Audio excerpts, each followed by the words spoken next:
imagine the difference I can make in that person's life if I pay attention. Because I know for me, if somebody's really listening to you, it does something to you. There's healing in just listening to somebody, right? There's healing for that person. Yeah, you're going to heal their back. That's wonderful. But at the same time, now you've made like a real connection. You've actually made an impact in somebody's life. So if you want to think it monetarily, building relationships builds referrals. People are more likely to refer somebody that they like, know, and trust. So number one, they might trust you. They know you do a good job, but they also want to know you a little bit. And you want people, well, maybe not everybody wants people to like them, but I would think you'd want your patients, your clients to like you, and you'd want to make an impact in their life. Welcome to the Super Clinic Project Podcast, where we take regular clinic owners and turn them into cash-based multimillionaire entrepreneurs. Warning, if you're a doctor who listens to this podcast regularly, you will make millions of dollars. Do not listen to this podcast unless you want to be a successful clinic owner who helps thousands of patients achieve their health goals and adds more money than you can imagine to your bank account. You've been warned. Welcome to the Super Clinic Project Podcast, where we take regular clinic owners and we turn them into super clinic owners. I'm your host, Jennifer Gligoric, and today our guest is going to teach us the 6 attitudes of brilliant communicators. He's a Christian entrepreneur, best-selling author, media marketer, strategist, and award-winning radio personality, speaker, and influencer. For over 20 years, has been leading people to communicate at a higher level. So let's please welcome Rob Wentz, founder of the Unstuck Movement, to our show today. Welcome, Rob. My goodness. Thank you so much, Jennifer, for having me here. It's an honor. I am excited to have you here. So let's just dive right into it. What do incredible communicators do that normal people don't? Well, they're intentional, number one, about their communication. That might be the most important part. I think communication in our society now is fairly flippant in how we communicate, and intentionality is everything. Would you like me to go through the 6 steps right now, or are we going to lead into that? Because those are the main components. Let's just get right into it, and then I'm going to dive into them. I might stop you because I'm like that, but I'm going to try to let you do all the speaking. So throughout the years, just a little background on me. I spent 20 years in radio broadcasting. A lot of my years was behind a microphone in a room. I couldn't see anybody. They couldn't see me, and I could talk to them. They couldn't talk to me. So I had a lot of control over my communication. And as I was growing up and I was young, I was not a good communicator. I was weird by my own admission, shy, introverted. I didn't know how to be myself. It's like I had a version of me inside of me. I didn't know how to get out to the world. And that led to a lot of problems, low self-esteem, self-confidence, stuff like that. And as I grew in radio, I went into broadcasting unknowingly. Just because I went into it because I loved it, but I went into it unknowingly to grow myself, to become a better communicator. So over the years, I realized after I left radio, got into coaching and looked back, I was like, man, there's some things that I developed that I've seen other great communicators develop that I didn't necessarily know that I was doing. And so as I made this list of great communication skills, I wanted to share it with the world. So I call it the 6 attitudes of brilliant communication, the ABCs of leadership. The first thing on that list, which might, in my opinion, be the hardest thing, is being bold. So being bold in our communication is so important because so often we will avoid the things that are very important to talk about, avoid the things that need to be addressed, the elephant in the room, whether that's at work or at home, right? There's lag time. And the lag time is so important because from the moment something happens where you need to say something to the point where you actually do say the thing, the longer that lag time is, the worse it gets. The more gossip there is, the more stories can be created out of fiction. There's so many variables that are negative that go into that lag time. How can we be the person that says the thing that needs to be said to start the conversation, to get through whatever it is? I'm sure you've had this in your life. I know I've had this in my life. I'm reading a book about this, about truth, the trust trap, and how even neuroscience gives us a lag because we are hardwired to want to stay in a comfort zone, to not put us into a bad zone. So then when we know we've got to say, hey, who's that person that's texting you at 3 a.m. in the morning 5 times? And we will ask, and then we get back, oh, it's just someone at work, even though that makes no sense. That's not happened in 20 years. They're like, just believe it, because they're in the safe zone, and just, it'll be better. Right. When you have to say, okay, no, you have to have that uncomfortable conversation. Or staff members, hey, this is the third time this week you've been late. You haven't really done that. What's really going on? How can I support you? You don't want to have the blow up or something else. So we literally have to push through that. Because you're absolutely right. And I've done that. I have done that. I've known that I've been an avoider for a lot of my life. I did the positive intelligence personality assessment, and my saboteur is avoidance. So I avoid, which is procrastination, and which is avoiding these things, right? So if my crutch would be one thing, it'd be I avoid difficult things, especially when it comes to conversation. So having the awareness of that is like, well, yeah. Now it's like, okay, so take action to do something about it. Being bold is that piece of the puzzle that, and oftentimes, and really, it's very true. We will avoid these conversations with ourselves. There's certain things you need to admit to yourself, be aware of, and those are blind spots. That could be like the shadow self, right? So that's for me, like the most important thing. What are those things that need to be addressed? The second part, be fresh. What does being fresh mean in our modern society? Communication is usually while you're talking, I'm thinking of what I'm going to say next. I'm not actually listening to you. I'm waiting till I can respond and say what I need to say. We see it constantly when it comes to digital communication. Anything text-based seems to be based around that. And to be fresh in our communication today, it might seem so logical, but we miss out on it so often. It's being genuinely interested in people, actually listening to them, asking them questions, so that we can understand that person better and where they're coming from. I find that back in the day, that wasn't necessarily fresh. That was just how communication was. That's a theory of mine. Now today, it's different in the sense that we need to be fresh. We need to pay attention, need to ask questions, we need to listen more than we speak. And it's such a nuanced way of approaching things, because we feel like we have things we want to say, things we want to get out. But I want to understand where somebody else is coming from. So being fresh. The next one is being pliable. I like to think of it like a really good piece of leather is super bendable, but it doesn't break. Now, if you're a people pleaser, you break. You bend to people so much that you don't even know who you are anymore. Right? So we need to be bendable to people to connect with them. I'm not going to talk to my boss the same way I talk to my mom. I'm not going to talk to my mom the same way I'd talk to a doctor. I wouldn't talk to the doctor the same way I'd talk to my son, right? We talk to people in different ways. And I've found myself, this is a personal thing, I've been a bit of a chameleon throughout my life. I come from parents of divorce. I imagine it started there, where I want people to like me, and I can bend my personality to get people to like me. I know that about myself. All like that a little bit, because we have to. What they call it, code switching. We switch. We code switch or change. I had this happen on a trip that I took last week. I took my kid to college. My best friend went with me because she's really good at spaces, and I thought it would be better to have her. I know my partner was like, yeah, I can stay home and play video games and not have to do all that. And so she's with me because she's the aunt anyway. And so at one point she had a challenge, right? And so I responded, and she had to say, I don't want you to be a coach right now. I just need you to be my best friend and listen. And I said, okay, because I immediately went into, okay, crisis intervention. This is what I do, blah, blah, blah, blah, blah. I would look at, like I'm going to help. Right. And then it's just, that's not what she wanted or needed at that point. And so I had to not do that. So I think that great perspective, because that and when it comes to men and women, I mean, I would assume you'd probably agree with this. I'm married. My wife, she does not necessarily want me to give her answers. She wants me to listen and be present for her and help her. I can ask her questions, but to give her an answer is not what she's looking for.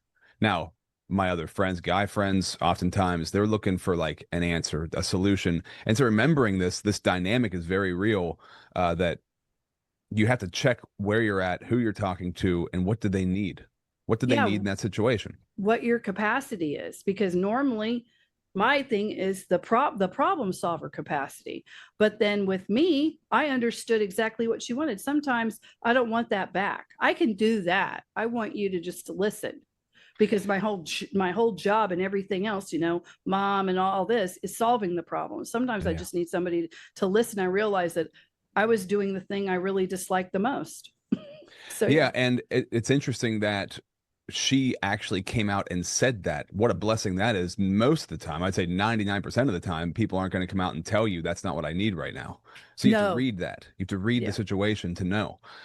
And take action, respond however you feel is appropriate at the time. If you don't get the response you would expect, then maybe you got to switch your approach and approach it in a different way. But that's being pliable, bending. And we're going to get into identity here in a second, but when you know your identity and who you are, then you can bend to people and not lose yourself. But if you don't know who you are and you're not well in tune with who am I? What are my gifts? What am I all about? It's hard to not break when you bend, right? So being good at bending is so important. It's so you can connect with anybody on any level if you're pliable.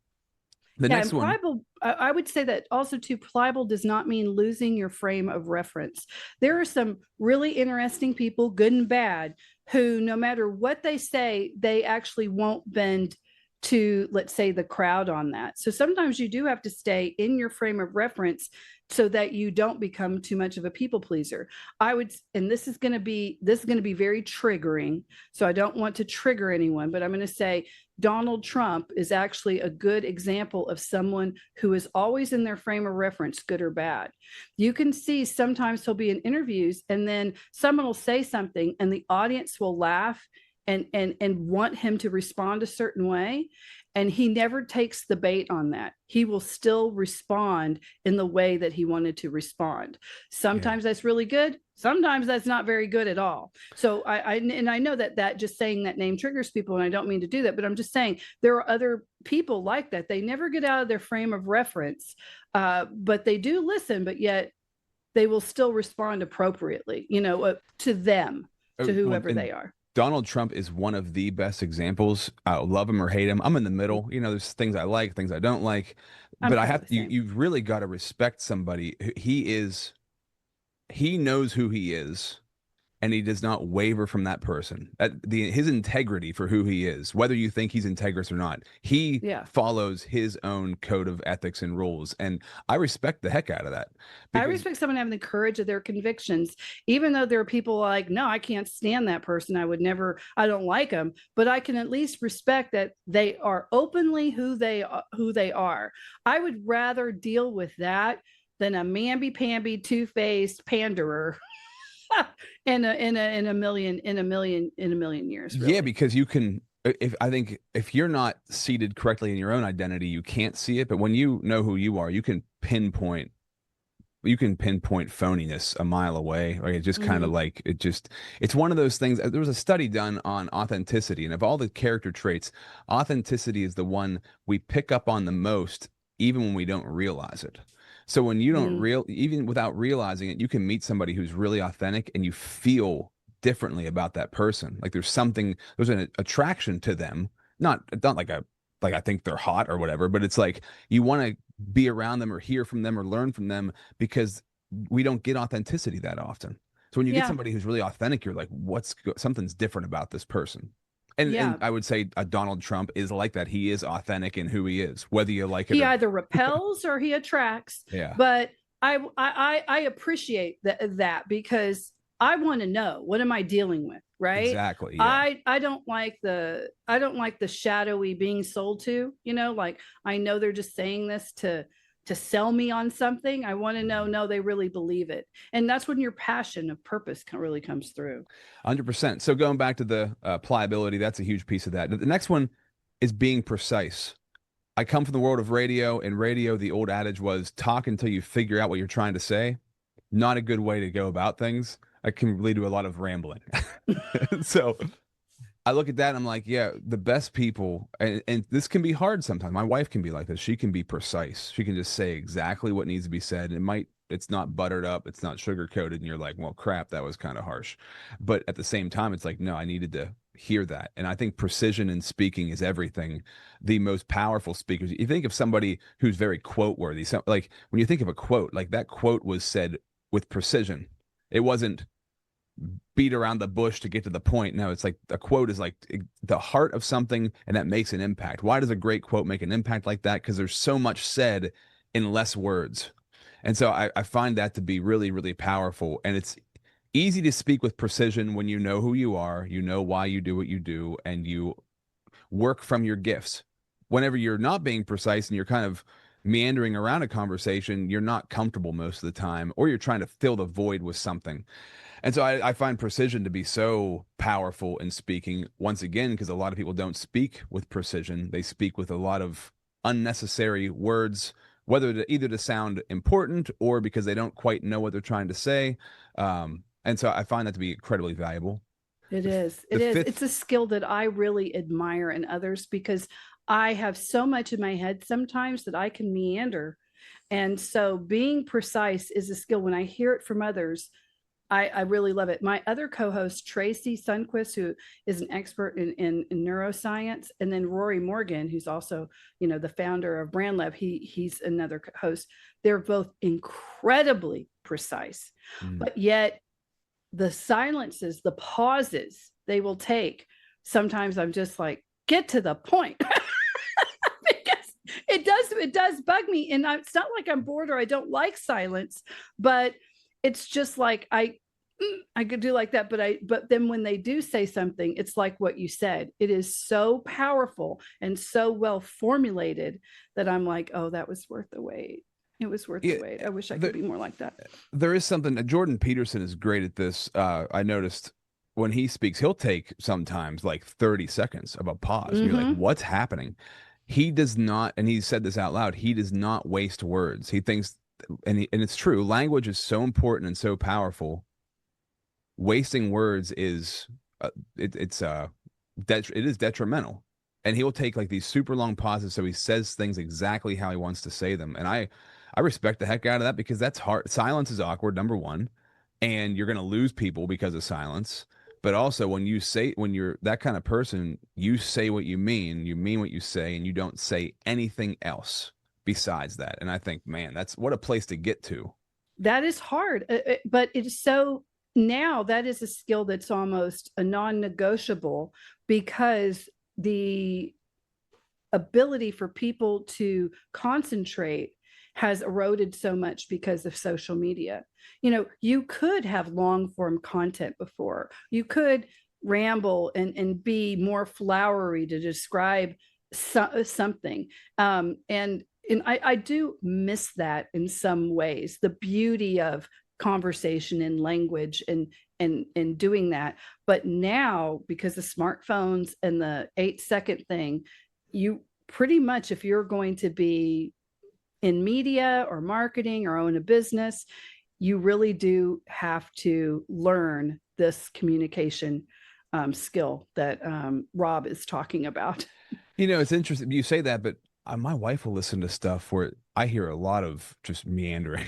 I hear a lot. It's like the fashion videos and stuff, and they're like getting ready, and I feel like they're just like blabbing on. But maybe it's just Oh, because well, that's different. That's it's the entertainment thing. It's like true yes, crime, or yeah, all those things, or the am I the asshole? And you just hear all the stuff of it. You meander along with them. yeah. Yeah, that's a good way of looking at that too. If your mind is set to this is like kind of background noise, or it's just Yeah. entertaining me, yeah, whole different story. So, but if you want to really get your point across and be powerful in the way you speak, being precise is so important. The fifth component of the ABCs is being confident. So confident goes to that identity part. How can you be truly confident? Confidence comes from knowing who you are, knowing why you are, knowing what you're doing, what your intentions are, right? So unfortunately, I would say I don't know anybody who's ever had a class in school about vision, about values. I'm sure those exist. I've never been a part of one. I don't know anybody who has. But unfortunately, throughout life, we're not taught what vision is. Nobody brings it up. Nobody ever brought to me up what vision was throughout my life. But talk about the most important thing for us to understand and to get is like, how do I create a vision for my life? How do I know what my values are? How could you ever have direction if you don't know what your vision is? And that, going back to me being who I was when I was younger, and this is nobody's fault, right? But like, I didn't know what my vision was. I didn't know what my values were. I didn't know why I was doing what I was doing. So if you don't have that, you're getting pulled in a million different directions. If you do have that, you have like an unwavering confidence that can't be shaken. And I think our values and our belief system, I I really struggle, but also I admire so much people who have such strong convictions, because I'm very open in the sense that like I can see a million different sides to a situation. That's good for connecting, but at the same time it can be bad for decision making. And you'll see people who, whether they're right or not, they just quote unquote know what they're talking about. And they'll say it so confidently, so self-assured that other people follow them in that. And so I look at that and I'm like, man, that conviction is so good. But I don't want to have that without having integrity, without having Right. my identity set and knowing what my vision is. So when I speak of confidence, it's like knowing why you do what you do, what your values and beliefs are. And you then once you know those really well, you can just speak from them. And it's like everything you do kind of comes from that. So the confidence part, so valuable, but it's got to be confidence in the right direction with integrity. The sixth piece of this, you got be bold, be fresh, be pliable, be precise, be confident, and be remarkable. And so the being remarkable part is basically being of service to other people. If you're speaking from a place of I want to create as many win-win situations as possible where I get something out of it, you get something out of it. That's why I love podcasting. You know, I'm here getting exposed to your audience. You're going to be exposed to my audience. Everybody watching and listening gets value. Everybody's getting value, right? So being remarkable is how do I create win-wins in every situation that I'm in? So it's not just me getting something out of it, or it's not me losing myself and somebody else is getting something out of it. We all can grow through something. And when you communicate from a place where that's like your intention and your mindset, the sky's the limit, right? When you're making everybody feel like they are benefiting from what's happening, that is incredibly valuable. And that comes from making sure that your intention is on, I want to understand people. I want to actually really understand the conversation that I'm having. Going back to the being bold, right? When you're having those bold conversations, there's a clear misunderstanding. There's a truth on this end, a truth on this end, and we need to meet in the middle somewhere. So when you communicate in a remarkable sort of way where your intention is to be of service, you're always looking for the middle ground. How can we meet in the middle and find, even if we don't agree, find some sort of resolution? And we live in a world right now, I don't want to keep bringing up Trump, but we keep living in a world like where we're very divided. And so this remarkability it's missing because we are just cutting people off completely because they don't agree with the side that we're on, which it's insane. And if anybody doesn't think that's insane, like you might be insane. So yeah, no, I mean, it is insane. That part is insane. We need to come back to where we can appreciate other people. And it's insane to me that we can have conversations where we really try to understand the other sides of conflicts of war, right? We do try, but we're getting to the point where we're just bad guy, good guy, and not trying to really understand. Or then you can understand this situation, like why this person who grew up in poverty ended up committing a crime, and we need to give them a second chance, or, you know, wherever their situation is. But you can be ununderstanding of someone who votes their own conscience because they are them and you're you live different lives and they have different needs. And so they're going to vote with what makes most sense to them, and not having that grace, but then having grace for other things. I'm just like, wow, it just seems it's a little bit nuts to me. And when people are closed off like that, you also don't realize how much you close yourself off in business. So when you're speaking to someone, you're networking. I mean, I can't tell you how people are like networking. They just grab a bunch of business cards or their QR codes or whatever. And it's just about getting names, right? But they don't follow up. They don't know anything about those people. They don't try to find out who they are. They don't even think about what synergies might even be there. Like maybe you'll talk to someone and they might be a friend.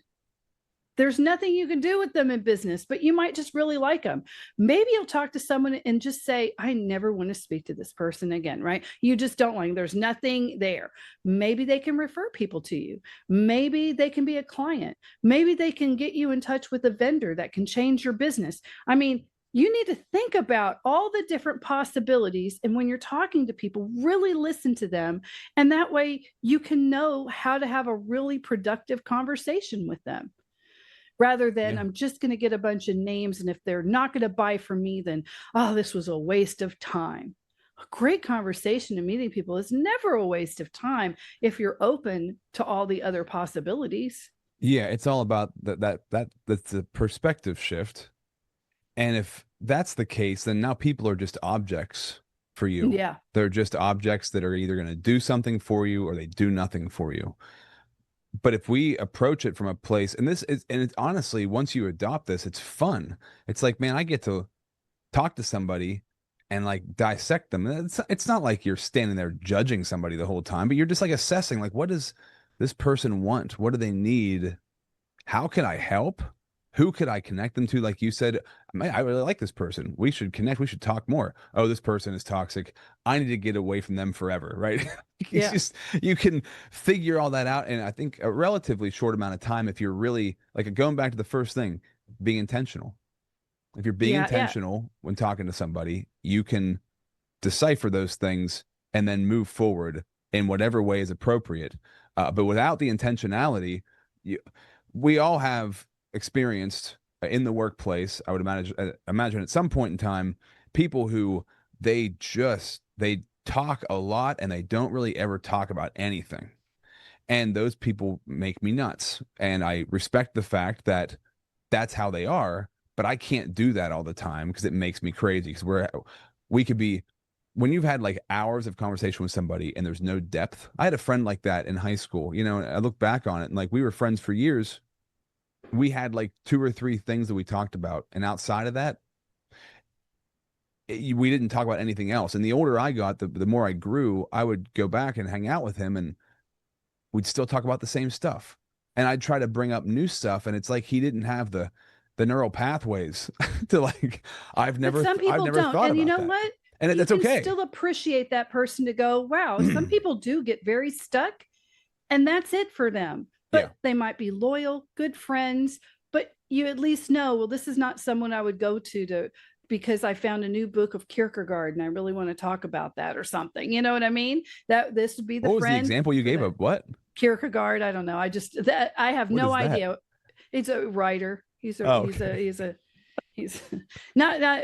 he actually, I tried to remember too, Kierkegaard. So anyway, I'm going to sound dumb because I know the name and he's like a famous philosophy person, but now I can't remember for what. He was very controversial at some time, but anyway, neither here nor there. I thought you said kick. I thought you said kick a guard. I'm like, why are kicking guards? I don't even know what's going on. So violent.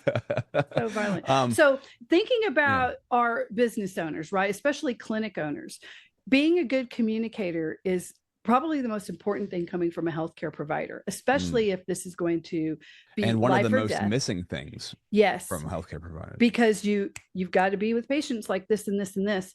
Also, too, you have to very quickly. So if you have a cash pay clinic, okay, you've went away from the system because you know how to get a patient whole in a different way that usually does not involve heavy pharmaceuticals and surgery. That's the majority of our clients, right? Okay. Or they're in a real service-based industry where they have come up with something that's really changing, that they're of service and value to someone.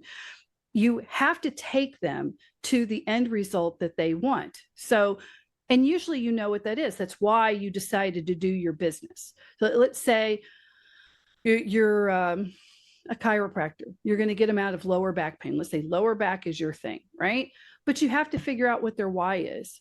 So when you were talking about be fresh, this goes back to now it's considered a very old concept of active listening, meaning you can't be talking about how great your products are and not know anything about why this person has come to you. Like, why did you decide to come? You can't answer that question for them. Well, obviously they came here because they're in pain and their back hurts. I have it written right here. Well, there's a lot that goes on with that. Mm-hmm. And you're going to need to ask them, so how is it affecting you? Yes, logically we can say, well, he says he's golfing. He probably can't golf. Maybe it's affecting his sex life. Maybe it's affecting this and this and this. I mean, yes, logically we know if we see hundreds of patients pretty much what it is.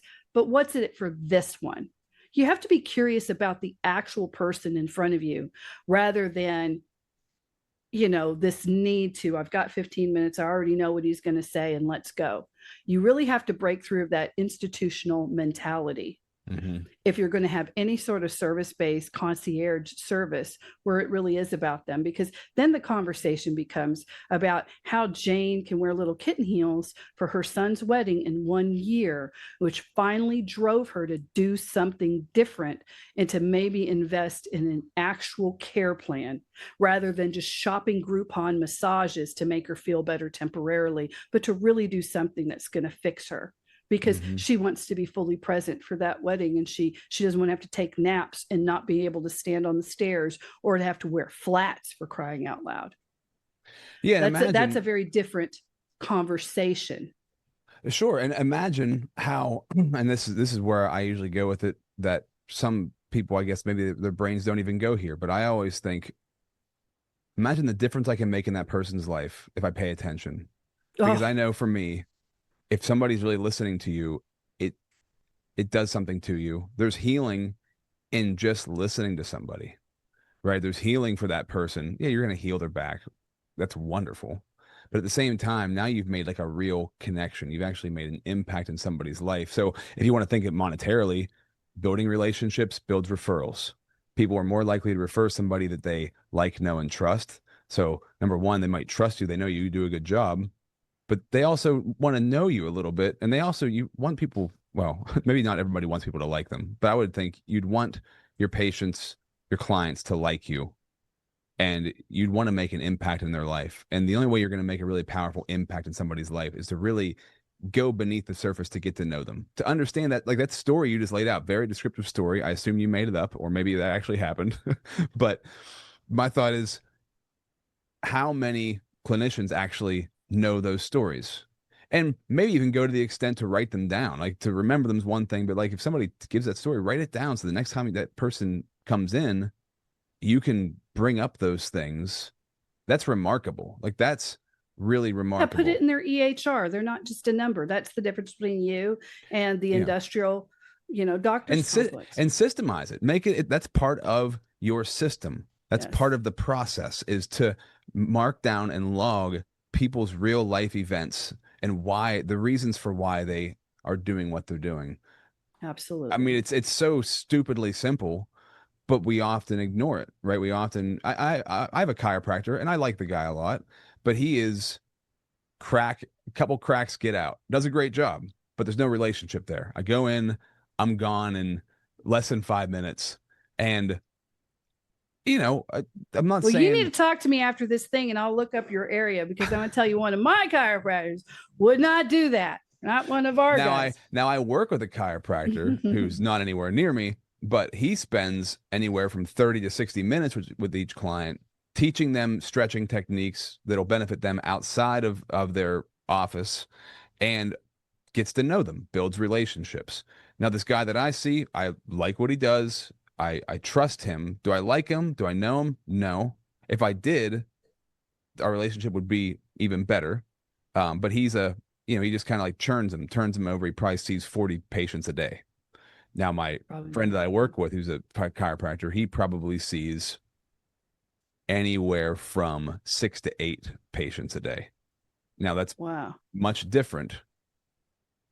He's not making as much money as the other guy, but he's building long-lasting relationships that in the end will get him to where he wants to go. And also, there's personality types too, right? So does the guy that I go to who spends 5 minutes, does he value relationships as much? Probably not. Would he do better if he spent more time?